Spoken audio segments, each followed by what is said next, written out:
अस्सलाम वालेकुम प्यारे दोस्तों, एक नई डिश के साथ हाजिर हूँ, चाइनीज़ चिकन पकोड़ा।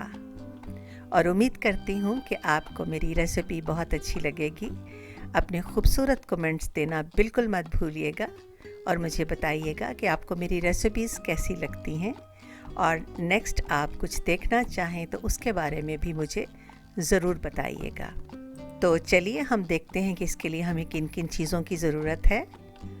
तो सबसे पहले हम इसके अंदर डालने के लिए हमारे पास बेसन है, उसके अलावा मैदा है बराबर बराबर मिक़दार में, और उससे आधी मिक़दार में कॉर्नफ्लोर है जो इसमें हम डालेंगे। बारीक लंबे साइज़ में कटे हुए आलू हैं। उसके अलावा इसमें हम गाजरें भी डालेंगे, इसी तरह बारीक लंबी कटी हुई। साथ ही साथ ऑनियन, अगर आप चाहें डालना चाहें तो आप इसको स्किप भी कर सकते हैं। कुछ बेल पेपर्स हैं और उसके साथ साथ इसी तरह लंबाई में कटा हुआ चिकन है। बोनलेस चिकन इसमें डालेंगे। मसालों में हम इसके अंदर डाल रहे हैं थोड़ी सी चीनी, उसके अलावा ज़ीरा पाउडर, और साथ में थोड़ा चाट मसाला हम इसमें शामिल करेंगे, थोड़ी सी सोया सॉस शामिल करेंगे, और ये कुटी हुई लाल मिर्च है जिसको हम शामिल करेंगे। चाइनीज़ नमक है, काली मिर्च है, और साथ ही साथ जो नमक आपको जितना भी चाहिए हो वो चाहिए, और एक हरी मिर्च और एक अदद अंडा। तो चलिए तैयारी शुरू करते हैं। एक बड़े बाउल में हम कॉर्नफ्लोर शामिल करेंगे, मैदा शामिल करेंगे, और साथ ही साथ इसके अंदर हम बेसन भी डाल देंगे।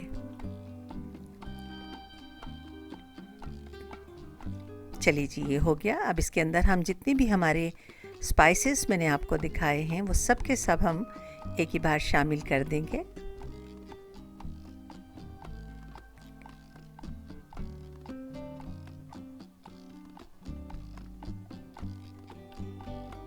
चलिए जी, हमारे स्पाइसेस आलमोस्ट हो गए हैं।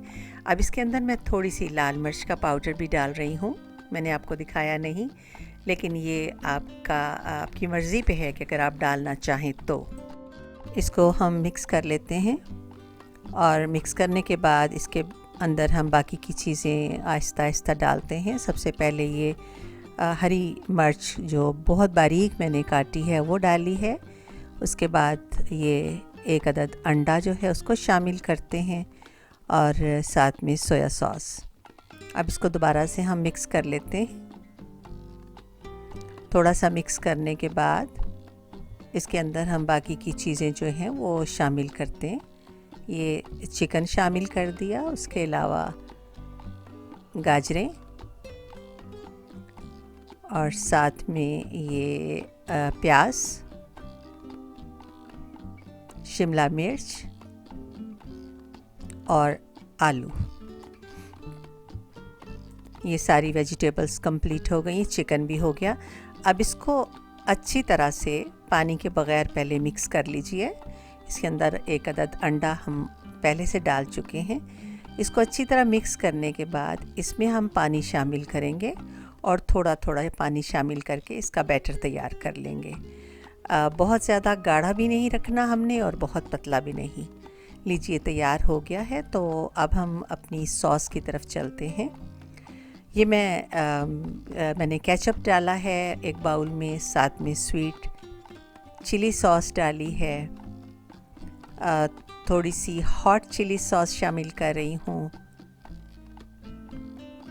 उसके अलावा इसके अंदर मस्टर्ड पेस्ट शामिल करूँगी, और साथ ही थोड़ी सी मेयोनीज़ शामिल करूँगी। और अब इन सारी जो सॉसेस हैं इनको आप अच्छी तरह मिक्स कर लीजिए, और इसको हम पकोड़ों के साथ सर्व करेंगे।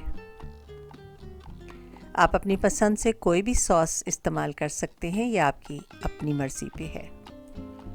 चलिए जी, सॉस तैयार हो गई है। इसको हम दूसरे बाउल में शिफ्ट कर देंगे, और मैंने ऑयल जो है वो गर्म होने के लिए रख दिया है। तो चलिए अब हम पकोड़ों की तैयारी करते हैं। मैं इसको हाथ से डाल रही हूँ, अगर आप चाहें तो आप चम्मच से भी डाल सकते हैं। और इसको तकरीबन 1 टेबलस्पून के करीब जो है वो मटेरियल हमने शामिल करना है।